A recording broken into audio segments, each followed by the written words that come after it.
How true to your story when your market forces you to change everything?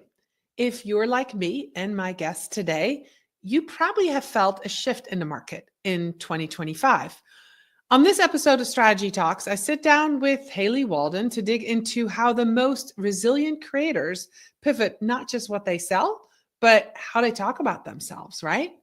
The market is changing, and if you're in need of a business pivot, this is the Strategy Talks for you. Stay tuned. I'll be right back.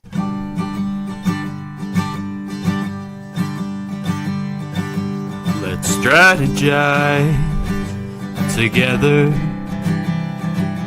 Let's hear it from an expert. Join the conversation, it's informative and free. You and me, let's talk some strategy.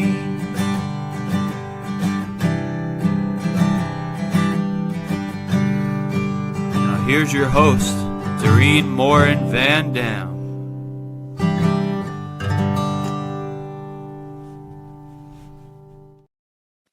Hello, everybody. This is the second to last episode of 2025. I am so excited that you're here with us and that you're here to learn about business pivots and what's going on. So before I introduce you to my guest, I want to welcome all of you who are with us live, whether you're on LinkedIn or Facebook or YouTube. Let us know in the comments where you're watching. And for those of you who listen to Strategy Talks as a podcast, welcome to you as well. So I'm going to bring onto the stage, for those of you who are listening, so you know, my friend Haley Walden. How are you today, Haley? Hey, I'm doing great. How are you? Awesome. So we're going to talk about navigating market shifts and business pivots. What a year 2025 has been, for us marketers. Are we happy that it's almost 2026? I'm ready. I know, me too. So as I said in the intro, this is the second to last episode. I'm just doing a very quick plug. Next week, I'm going to be live solo for the first time on Strategy Talks at the end of 4 years. Yes, I'm going to have my first solo episode. I'm putting it out here, and I'll be live and I'll be talking about the state of marketing and what I expect to happen and to see in 2026. So if you're listening and watching to this episode this week, make sure you tune in next week and join me live and ask me all kinds of questions. And I'm looking forward to that. So, Haley, you work with a lot of service-based entrepreneurs, coaches, consultants, creatives, authors who often need to evolve how they position themselves as markets shift. From your experience, when someone realizes the current niche is no longer working, what's the first internal shift they need to make before any rebranding or pivot strategy can be successful? So I think the most important internal shift is to remember that you are not the service you provide. So you really have to go back to the core of who you are, because beyond whatever that offer is that you've been selling, you have a wealth of knowledge, expertise, and experience to draw on. So really, I feel like it really has to do with coming back to who you are and really getting grounded in that before you rush into a pivot that may or may not work because you're reacting rather than responding strategically. Ooh, that's a great answer. You and I were talking in the green room about that, right?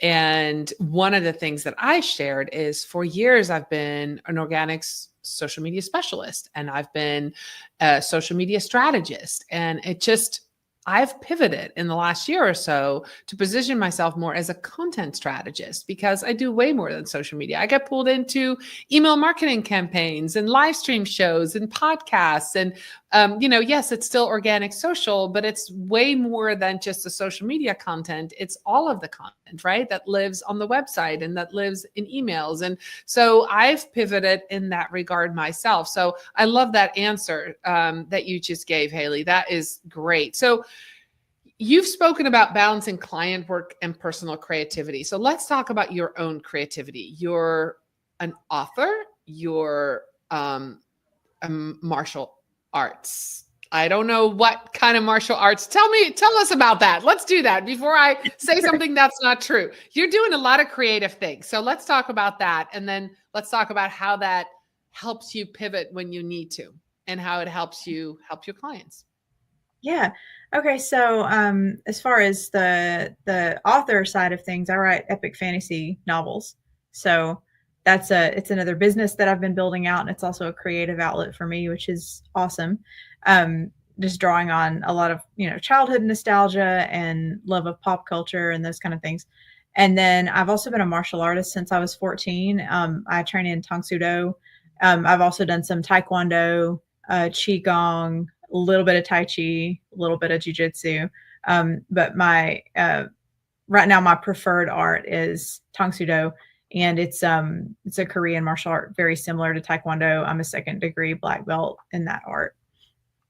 Wow, that's amazing. That's amazing. Wow. So when we talk about using that creativity to help clients, right?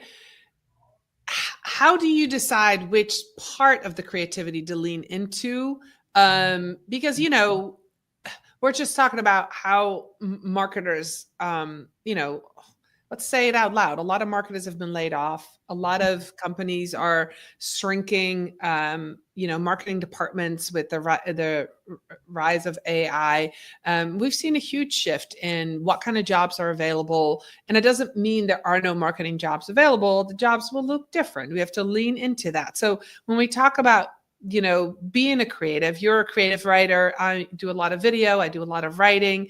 Both of us are creators. So how do we use that and use that to shift when we need to? Yeah. So there's a couple of different ways that I draw on creativity. I'll pull in the martial arts reference first, and then I'll bounce out to creativity.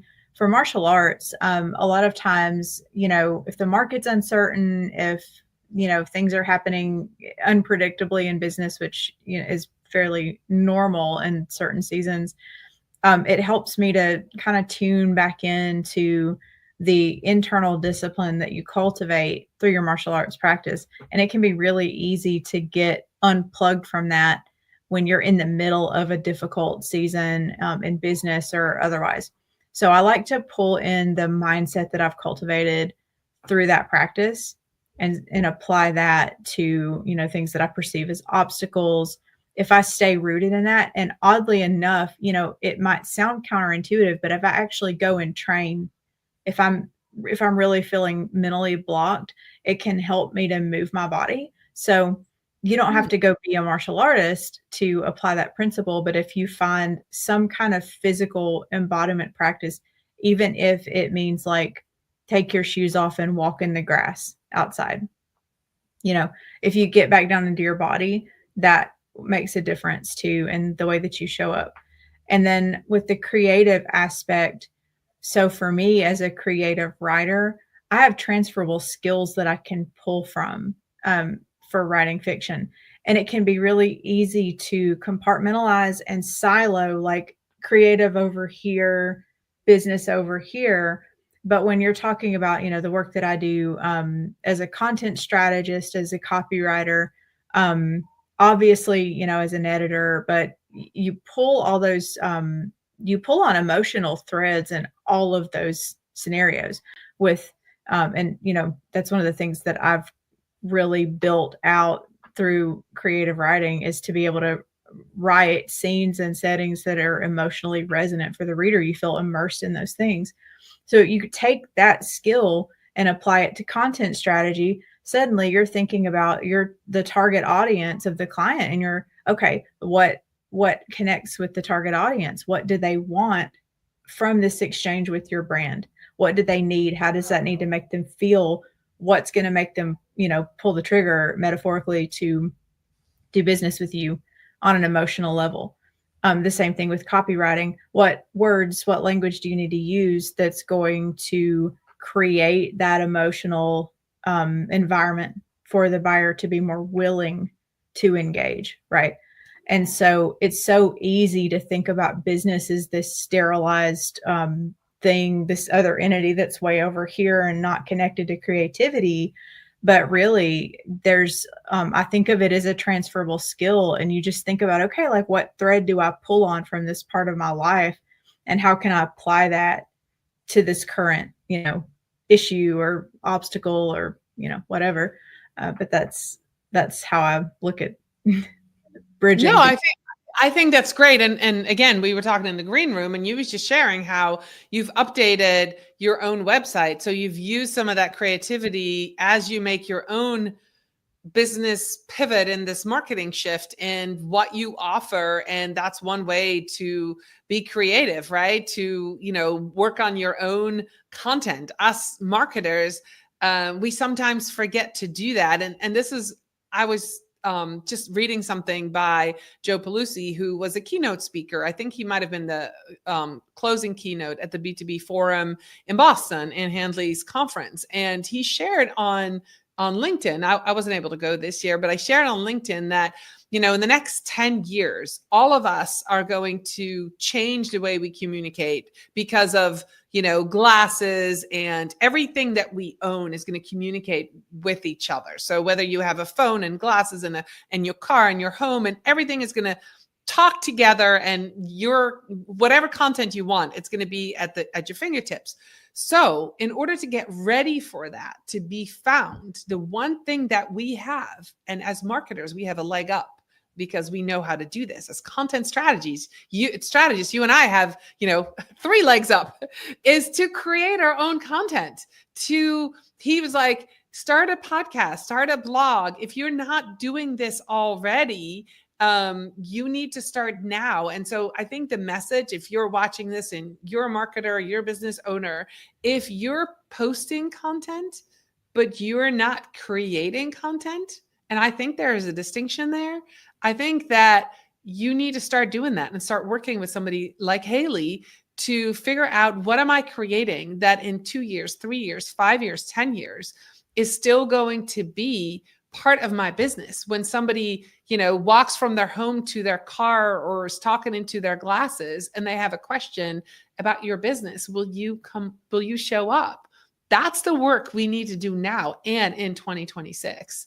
So I love that and that creative piece goes right hand in hand with that, right? We can use that for ourselves and for our clients as well. So when we talk about helping clients reposition, like, there might be industry experts, influencers, visionary. Is there any changes in market or client behavior that signal to you that their voice or positioning needs to evolve, right? So somebody might come, and this is an example, and say, I'm an expert in food. We were just talking about food. You and I love having that connection. But really what they're an expert in is food prep, or maybe they're really an expert in gut knowledge, or maybe they're an expert in exercise. They want to be food, but they're not. How do you navigate and how do you steer that conversation? How do you figure out what really they are an expert in? Yeah. So in that situation, it's like trying to cast a really wide net, because if you say, well, I'm an expert in food, maybe you're an expert in holistic wellness with a special focus in gluten-free or paleo eating or specialty foods or something like that. So you start to narrow down based on what is your special interest. What do clients and prospects ask for? Even people in your everyday life, what kind of questions do you find yourself answering over and over again? And what area do you feel the most drawn to? Because that's a segment of people that you need to be speaking to. If you are showing up and casting such a wide net that nobody knows what to recommend you for, or who you help or what you specialize in, it's actually going to be harder to capture the people who need your help. And so I think that a lot of us go through this. I know that I've gone through the fear of creating a niche for myself. And I think that the same thing holds true for a lot of business owners. If you try to generalize what you do, you're hoping that you're going to capture more people. And the fear behind the niche is, well, if I specialize, right, then I'm going to have competition, because it's a smaller market. But the thing is, your unique voice is going to resonate with people differently. So it doesn't matter if there are 100 other food specialists who, concentrate on paleo, for instance. You're the only version of you. So there's people who are going to want to hear what you have to say that they may not receive those things from other experts in the industry. And there can be a lot of different reasons for that. It could be your presentation, your voice, your energy. They just like you, it's a lot of different things, but it's very, knowing who you are and then not being afraid to amplify that and say what you need to say to the people who need you specifically. That's a lot of what we find ourselves having to do. And sometimes that audience shifts if the market shifts or if behaviors change. Yeah. And let's bring AI into this conversation right here, because now think about that. Somebody, very few people, they might say on a Google search, what food should I eat if I have this autoimmune disease, right? But in AI, people are going to be way more specific about how they speak to AI, and they're going to go much deeper. So you want to be ready for those kind of queries, right? If you're a business owner and you've answered very basic, maybe frequently asked questions in content, you should niche down and dig a little bit deeper and answer very specific questions, because that's how people are asking the questions now in, say, a ChatGPT or a Gemini. So practicing with those tools, going in AI and seeing how you prompt is also going to be a great indicator for you on what kind of content you should be creating, and work with a content strategist on what's the plan, right? We're not just creating content for tomorrow. If you're doing that, guys, then you're just posting, right? We're creating content for, a long term. We want long form content that is valuable to your ideal audience for the long term. Right now on my blog, the most watched and read articles on my blog are some that I wrote 6 years ago.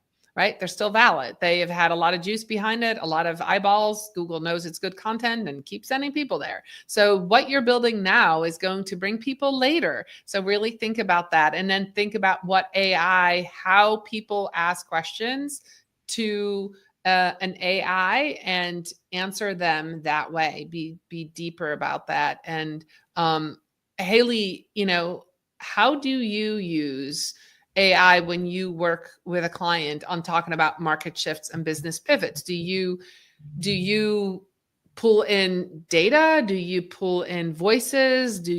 How do you use AI when you work with a client, or do you not? I'm not a heavy AI user with clients at this time. With a little bit of experimenting with client permission, I have looked at points of emotional resonance for an audience to help me really ideate and think through what angles I wanted to take with the copy. I'm not a fan of letting AI draft for me. I'm such a picky writer, and I find that it loses a lot of nuance, and I just end up rewriting everything. So for me, I have used it to help me with some ideation on the front end of the process of really, okay, so I've got this audience segment and this is what I want. This is the result that I want.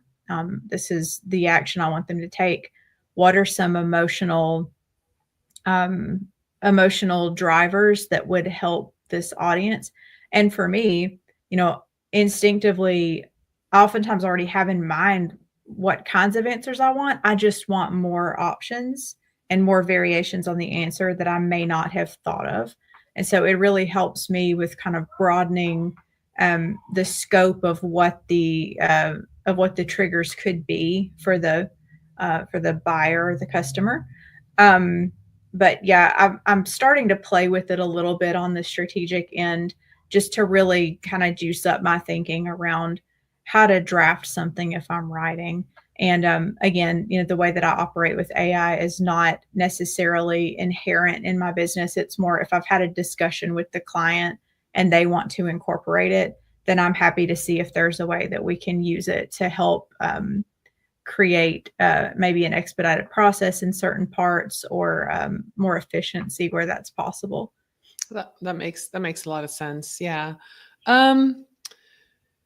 So how do you draw on some of these seemingly non-business elements, right, that you're doing to inform your approach when clients are facing a rapid pivot? For example, when their market collapse.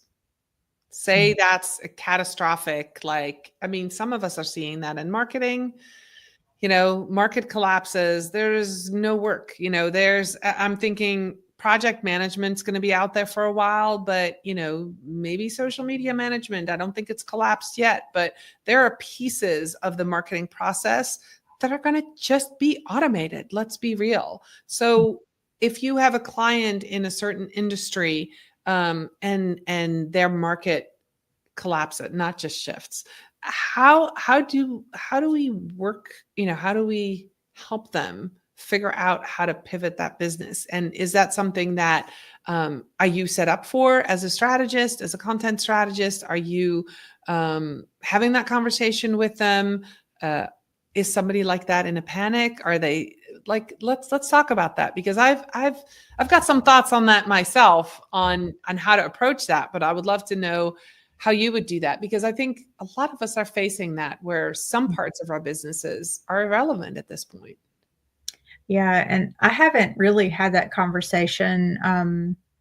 So with the clients that I've worked with, the bigger collapses have been around organic reach in the last few years, and a quick, pivot as far as like strategy goes, or they're cutting the budget because organic reach has dropped.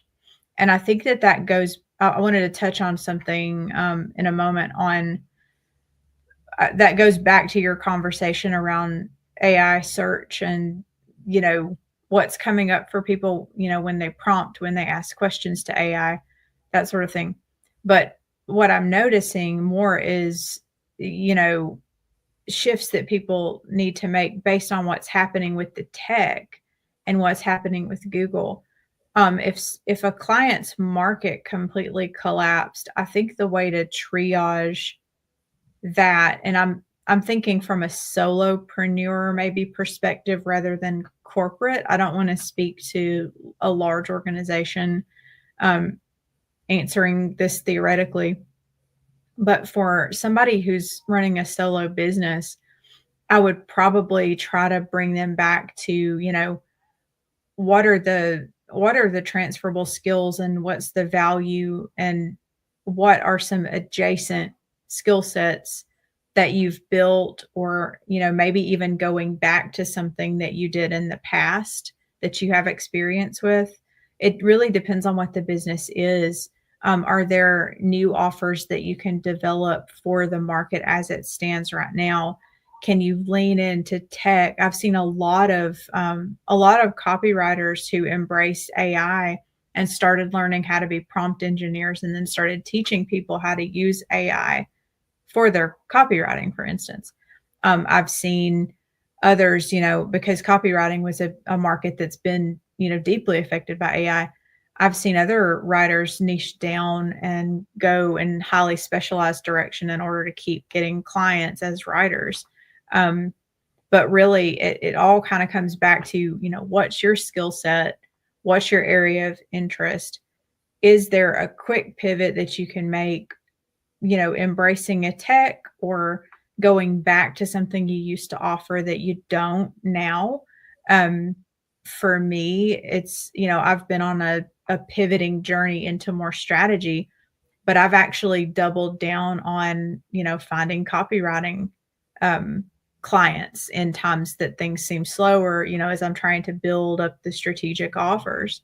And so I like to have a broad skill set, and I encourage people to do that, is to try to stay in touch with the different areas where you work really well, and then, draw on those as much as you can. Yeah. And stay open-minded.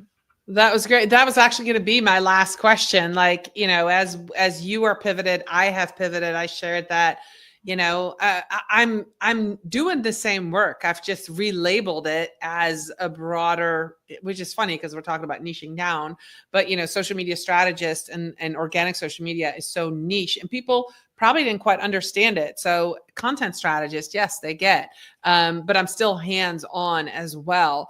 And so that pivot, I think, makes a lot of sense for people. And I love that you brought up copywriters. I've seen the same thing. They've become AI prompt engineers, and some of them are selling courses and they're teaching AI. And a lot of us have needed to make these shifts. My question to you is, there's a lot of people out there watching and listening. If you made it this far and you're still listening to Haley and I, maybe like Haley and I, at times in 2025, you felt alone. Maybe you felt ignored. Maybe you've lost a job in marketing.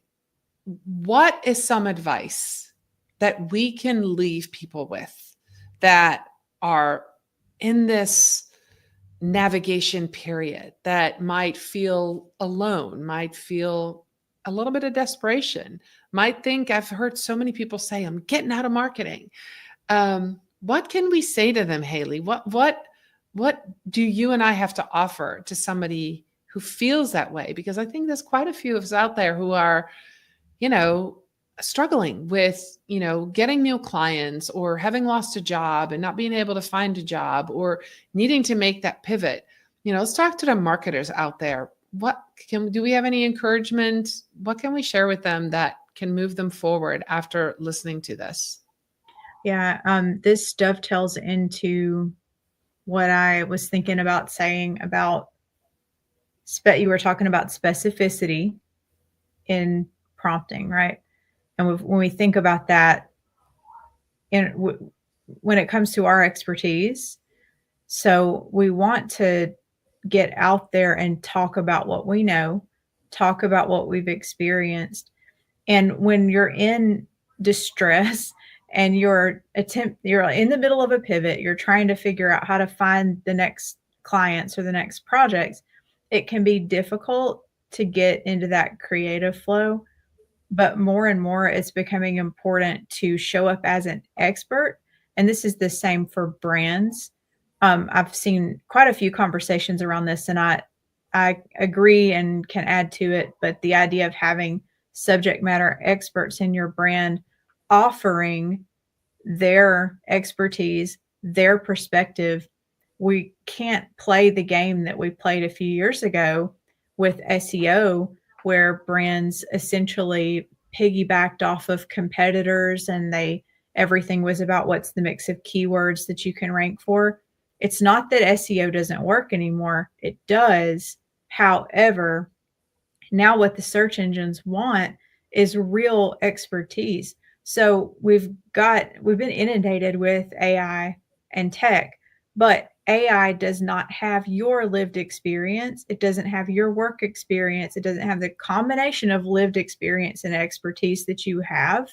And so starting to get out there, don't be a chameleon. That's one of the things, that I did in my business that was a mistake for the first, 9 or so years, just blending into other people's brands. And it's a great talent if you are able to bring in somebody, go into a brand, pick up their brand voice, seamlessly fit in there, but you become commoditized and you still don't stand out as yourself in your own right. So I really think that this is the time to start building your own content if you don't have content yet. And you have to sort of experiment a little bit, and that can be frustrating because when we're in this energy, we want to know what's going to work, right? And if you're a service provider, you know how it feels like to be on the receiving end of that when you have a negotiation with a potential client and they say, what's the ROI going to look like? What can you tell me? How is this going to work for me? How is this investment going to work? And, also as a marketer, and if you're a content marketer, you've probably been in this conversation quite a lot where you have to say, well, I can't guarantee specific results. We can apply the strategy and then we can look at what works and then we can double down on what works. but all of this takes time. So for us also, it's going to take time to figure out what resonates with people, but we have to carve out the time to create our own content and to stand on our own 2 feet, because as the market shifts, the people who stand out are the ones who have put themselves out there consistently. And if we're not doing that, it's going to be really easy for the tidal wave just to sweep you under, and you're going to get dragged out with the undertow, and it's going to be harder to fight your way back to the surface. So yeah, I would just say, get really clear on who you are and lean into that, and really start to think about, what you can talk about. If you're not sure what you want to talk about, open a blank document or open your voice notes. You don't have to write. You can talk. Have a conversation with a colleague. Anything that you can record or document in some way where you're really getting into a flow of conversation and talking about what you know. You've got to capture those moments intentionally and turn those things into content, and then just keep showing up and figure out what works and experiment with platforms, and then just double down. But have your real estate, have an email list that you own or a Substack subscriber list that you own. Don't bank on social media to be your only audience platform, just in case, and go from there. That's fantastic advice. And I've heard several experts say this, especially in Q4 of 2025, personal branding, do your own content, no matter how busy you are, start a podcast, start a YouTube channel, write a blog, do something, Substack, do something that is yours. And I would add to that, Haley, the only thing I would add is make sure it's long form content. Because if you do long form content, which is a blog or a longer video or a podcast, you can break that into many pieces and then you can spread it everywhere. And so start at the top with a piece of long form content. If it's once a month, do it once a month. If you can do it bi-weekly, do that. If it's every week, like I do with this show, then you've got plenty of content to dole out everywhere. But own that piece and share your expertise. I love that. So let's end with that. That is great advice. If you've stayed to the end, we really appreciate you being with us today. Haley, how can people connect with you, and where can they find you? Where are you most active? Yeah. So I am over at HaleyWalden.com. That's where you can find out about the business and offerings and all that good stuff. And then my handle on social media is I am Haley Walden. And right now I've become pretty active on LinkedIn. I'm trying to keep that up, and I post pretty regularly on TikTok and Instagram and Facebook. Awesome. Well, thank you so much for being with us today, Haley. And thank you so much for those of you who stayed all the way to the end of this video. Appreciate you. Don't forget, I'll be back next week with the last episode of 2025. It will be a solo episode where Doreen will just keep talking. It'll be very interesting. I would love for you to tune into that. Thank you so much for watching and listening, all of you. I'll be back next week with another episode of Strategy Talks. Bye, everybody. Bye.